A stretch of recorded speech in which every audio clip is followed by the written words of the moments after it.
Welcome to another Leicester Music podcast with me, John Sinclair. Coming up, we have another Glastonbury 2013 preview with local bands Formal Warning, Beneath the Lights and 4.0. There's also an interview with one of the Glastonbury organisers who will give us the lowdown on the changes made to the layout of the festival. We'll also talk about the original 80s acts that will be playing on the main stage on the Saturday. First though, here's Beneath the Lights with a song called Pen and Paper.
There you go, that's Pen and Paper from Beneath the Lights. Remember playing that on the radio quite a lot. And Sam and Joe are with me from the band. You're here at the O2 tonight, but obviously building up towards Glastonbury as well. Yeah, we're really excited for Glastonbury this year.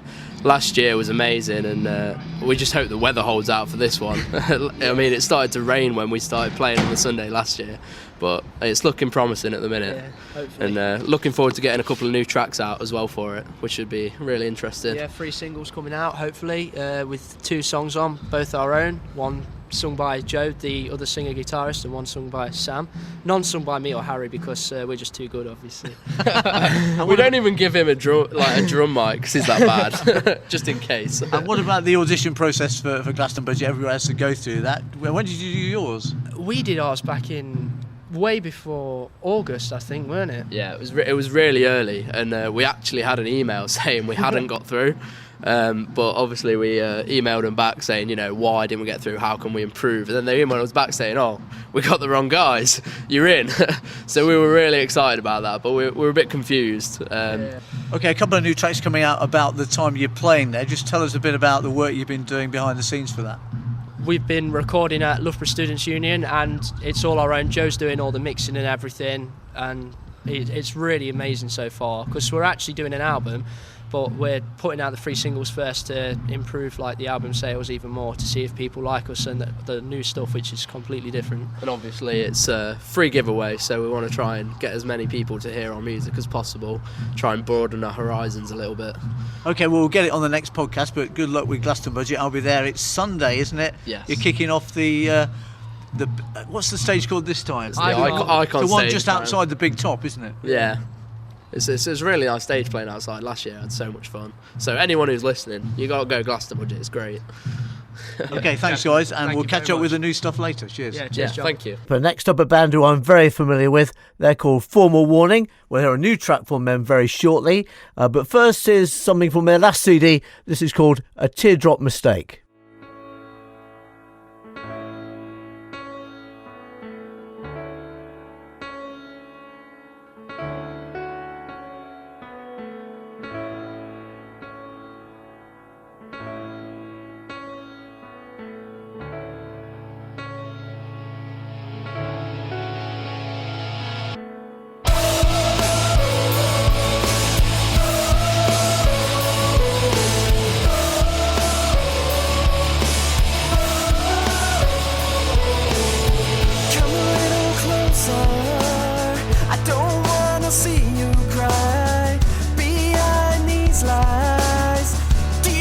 lights I didn't wanna hide.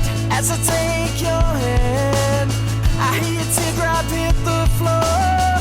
It's killing me inside, but don't let this end tonight. 'Cause this is all I have. I won't waste a second. Falling apart with every breath I take. Silence is broken by the sound as your teardrop hits the ground. A weak scum, the truth comes out. A dirty kiss you cry about. I'm not so perfect like yourself. The rebound you cry for help. I hope this ends before it starts. I wish you knew you got it so. Does it hurt to see me standing strong? 'Cause this is all I have. I won't waste a second. Falling apart with every breath I take. Silence is broken by the sound as your teardrop hits the ground. Falling apart with every breath I take. Silence is broken by the sound as your teardrop hits the ground.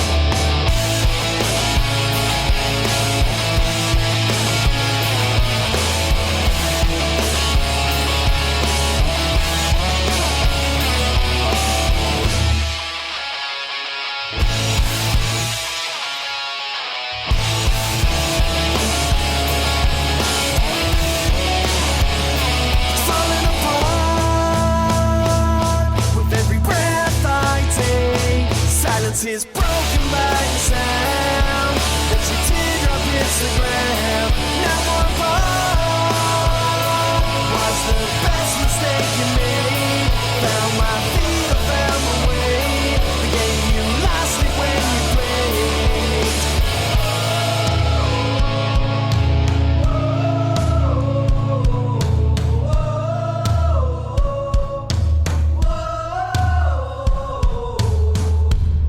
There you go, that's a Teardrop Mistake from Formal Warning. I'm with the band now. Let's start with Ash. And it seems a long time since I've played that on the radio before, but it's a CD you've had around for a while, isn't it? Yeah. I mean, we recorded the album near on a year ago now, and to be honest with you, it's just really coming out now on social networking sites where we're actually getting people listening to it a lot. So it does show sometimes, a year later, it can be a really good thing. So yeah. How would you assess where the band is at the moment from your point of view? I think this year, because last year we had sort of the hype of playing with the Kaiser Chiefs, and then we had playing with Scouting for Girls and going on tour with OPM. I think this year it has been a lot more quiet, but this has given us the chance to sort of get things done behind the scenes, like getting a professional photo shoot, a professional video shoot, and we've finally found a producer who works with a lot of signed bands. So hopefully next year we'll come back out with a bang. But okay, let's move on to Kyle. And what do you do in the band, Kyle, for those that want to know? I play lead guitar, Formal Warning. And, quite an exciting time then, because it seems like there's a lot going on.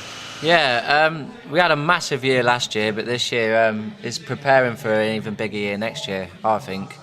We're a new band, coming out with a new style of music that is pretty much rock and roll, but it's still got a pop indie feeling to it. So it's really rocky stuff compared to what we usually do, whereas the other stuff we did was really poppy. But it's just a lot bigger and a bit more mature side of Formal Warning. And obviously getting support with some big acts is very useful. You've got one coming up, of course, this Friday. Yeah, well, last year we went on tour with them. OPM, we're playing with them this Friday down the Soundhouse. It should be a wicked gig, and there's a lot of people going to turn up for that. But we went on tour with them last year. Probably the best time of our life so far, to be it as Formal Warning. Okay, let's move on to the other band member. You are? Leon. And your job in the band? Is play bass. And of course you've got some Glastonbury budget coming up as well, which is always good fun to do, isn't it? Oh, it's a brilliant festival. Played it for the last three years, is it? Yeah, it's one of the best weekends we have you can have in England, I think. Yeah, it's about the best festival we've played yet. So hopefully there's bigger ones, a lot more to come, a lot more to face, whatnot. And obviously there's lots of plans ahead as well, and I guess it's getting the word out and trying to build a fan base, and that's kind of a difficult thing to do, I guess, in a way, is it? Yeah, it is quite hard to push yourself. Mainly it's all the internet nowadays, so if you can do it on there, then you can do it. But new things coming up as album-wise. Next year, hopefully, we'll be having a new album and a few more videos, hopefully sometime along this year. Yeah, okay. And Ash as well now, is it really about preparation? We're in a kind of almost a strange rehearsal room here, aren't we? How long have you been using this place? Well, the band have been using this pretty much since they got together, you know. It's a family's sort of factory, and it's perfect because we've got our own little sort of lock away. We've got all our stuff in there. We rehearse here pretty much whenever we want, and you know, we get to practice a lot, which is why it works. So. And Glastonbury, you just tell us what time you're on there, what day? We're on the Sunday on the Blue Top, the big blue arena, main stage 2 it's now called, at 2:45. So we can't wait to play, and we hope to see everyone there. It's good to be indoors in case the weather's bad, of course. Oh, well, yeah, especially if it's the same as last year. I think a lot of people will swim into the Blue Top by the end of the weekend, but it's pretty good. And just tell us about, we're going to play a new track now. Just tell us about this. Yeah, this is one that we've recorded a video for, and it'll be out on July the 13th on YouTube, and the people that we went with Video Inc., they're hoping to release it to all the sort of Kerangs, scuzzes. They certainly send it to them, and if it takes off from there, we'll see. This is a song called Twisted.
Well, I'm now at the Glastonbury office with Nick Tanner.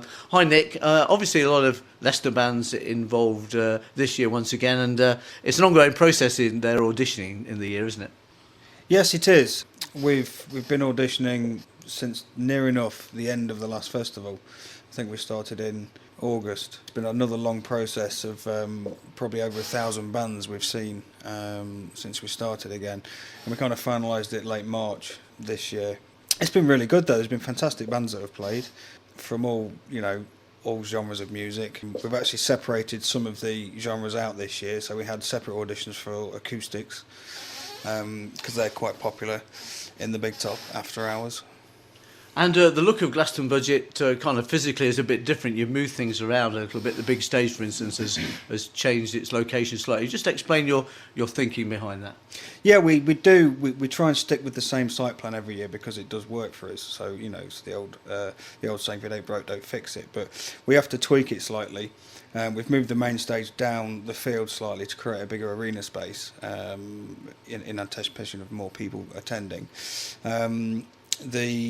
The band lineups this year, I mean, what we've always dreamed of is having more than one tribute stage. So we're working towards, the Big Top being the second main stage, and it is this year showing signs of that with the big name tributes that we've got playing on it, which levies up some room for us to expand on the special guest side of things. We did a Facebook survey, I think it was after last year's festival, and I can't remember the percentage, but there was a majority vote for more special guests. So that's the reason for that. Were people kind of naming names there as well? Naming names? Well, were they kind of suggesting things? Yes, they do. Obviously, it's what's within budget, so they were suggesting that we get bigger than what we can afford, I suppose. But I think we've settled on obviously a theme. We try and think of a theme first. So it was going to be 80s this year. So we've settled on 80s bands. So a lot of the tributes are to the 80s as well, not just the special guests on the Saturday night. It's a bit of a sea change, though, having kind of the real live, we used to seeing, your Queen tributes and your Killers tributes, but you've actually got your ABCs, your actual ABCs. I mean, is that a big change, do you think, for the festival? I don't think it's a massive change. I think for some people, they would prefer, and it's probably a minority, to see just tributes on the main stage. But, realistically, we're not going to get the real acts to go and play on the Big Top because to them it's the lesser stage.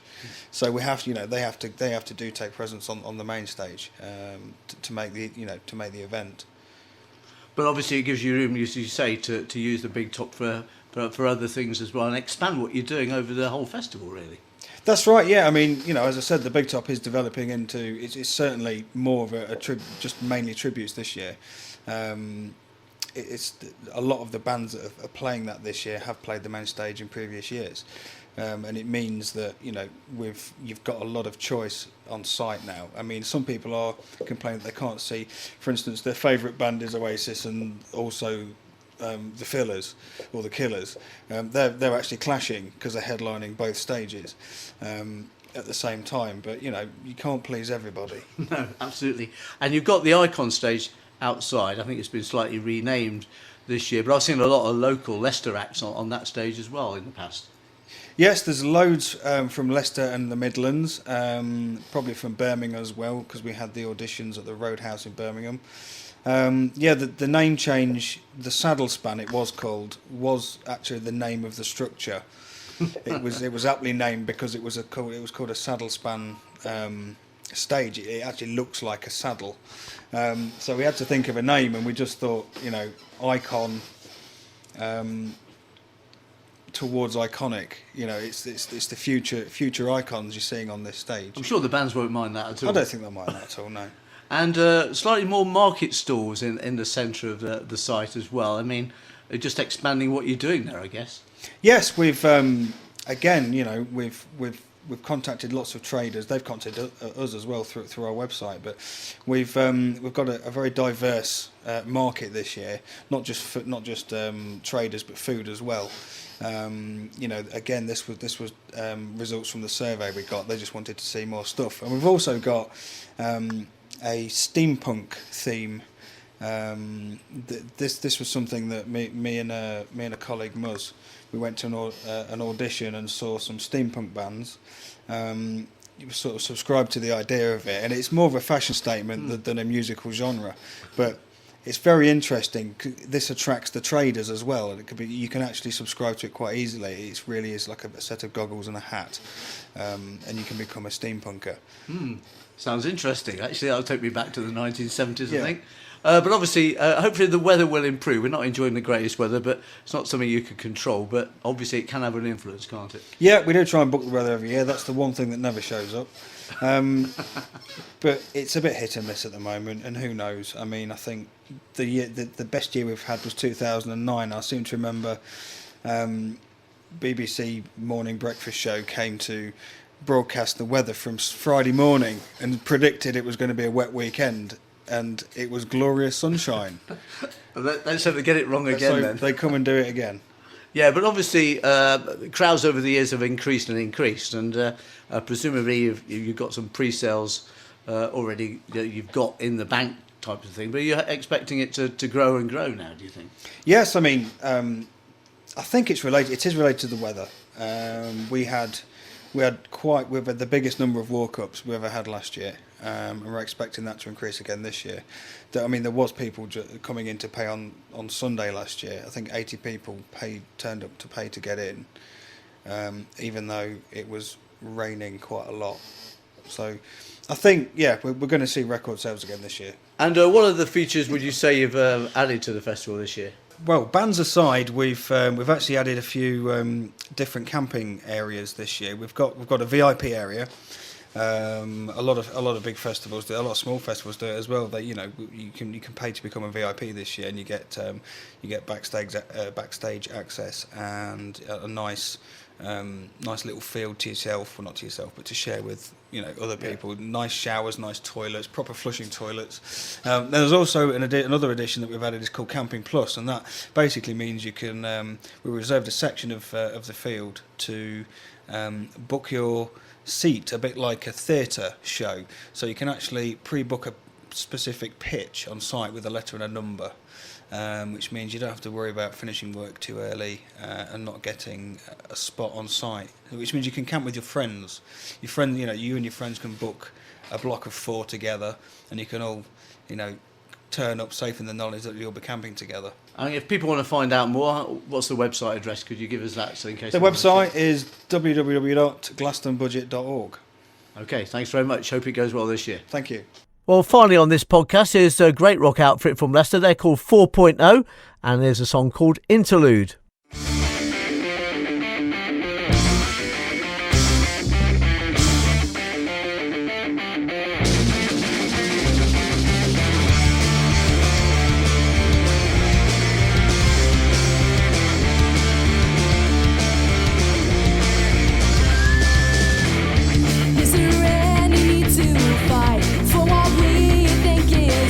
Those tattoo scars that run so deep as we're struggling to keep.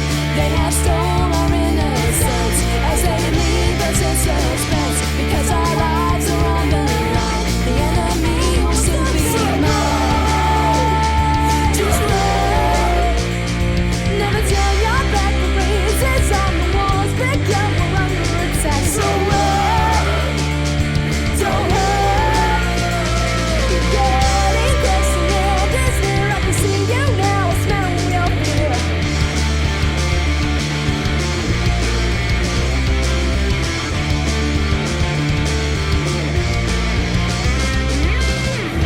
Marched our bodies round this place. They left our faces in disgrace. The sun has shined on us so bright.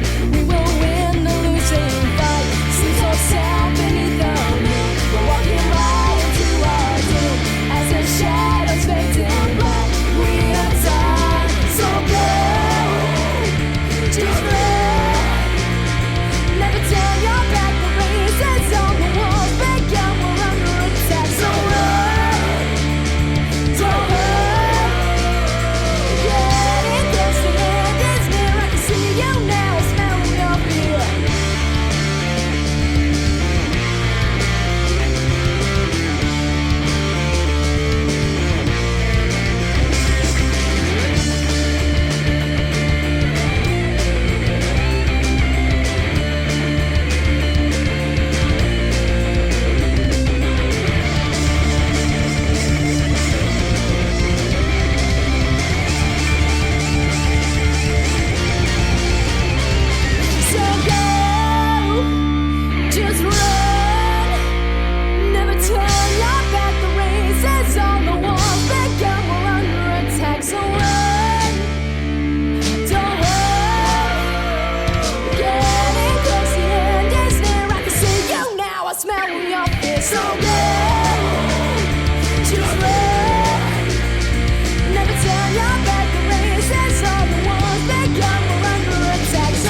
There you go, that's 4.0 and a track called Interlude. We'll hear another track called Let's Go in just a moment. We've got Becky and Rob from the band with me. And just give us a quick background of the band, Becky, first, if you could.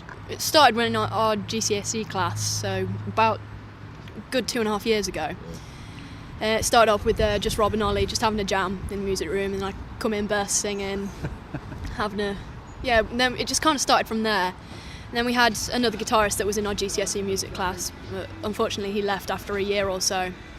And so we got Lorenzo after a couple of months, and we waded through our fair share of guitarists and bassists and such. I guess that's the same with most bands though, Rob, isn't it? Yeah. Where you kind of have to settle into a pattern with people. Yeah, you sort of get a feel for certain people, you know, being in this band for 2 years, and we were very specific about what we were looking for.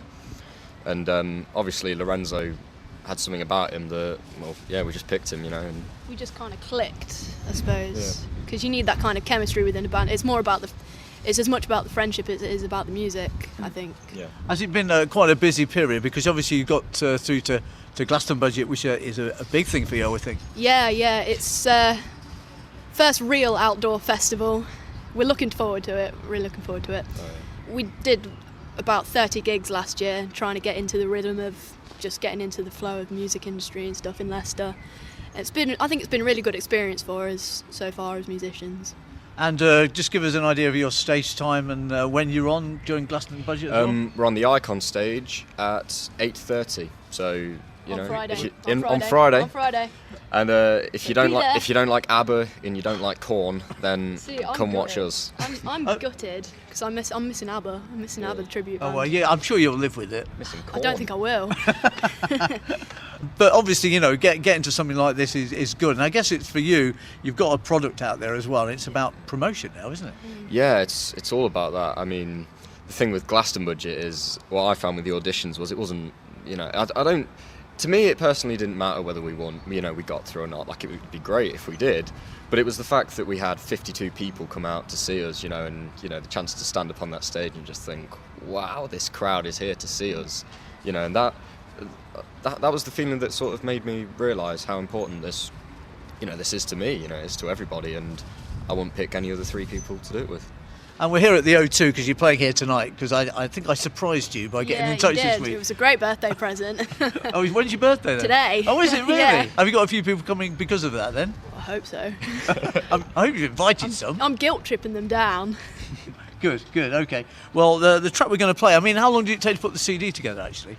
Oh, we went into the studio. We'd planned it out quite a lot, so we went into the studio in February, and we did 4 days of extensive recording and sitting around whilst Ollie did his drums, and we produced some kind of rough tracks, and then we went back occasionally and did some more mixing and did some like master copies and stuff like that.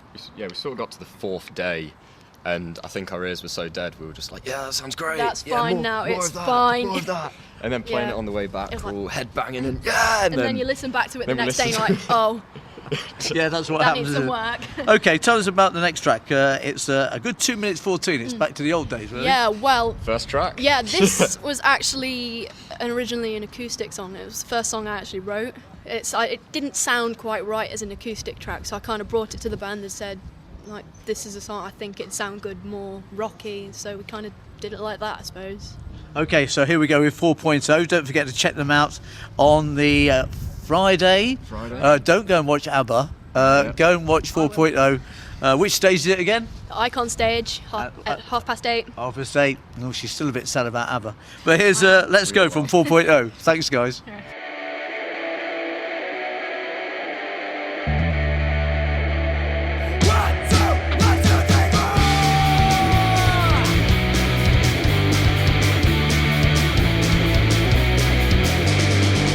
Bad luck has done to us, nice time put it in reverse. What else could go wrong here? Now that's something I'd like to hear. Oh, it's time for the show. Hey, come on, let's go.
So that's it for this episode, and in 2 weeks' time we'll be reflecting on Glastonbury Budget. We'll hear from the bands, the organisers and the people that go to the festival. Any feedback you'd like to give, or if you know of a band you'd like me to feature, then you can email me at johnsinclair32@yahoo.co.uk. See you in a couple of weeks.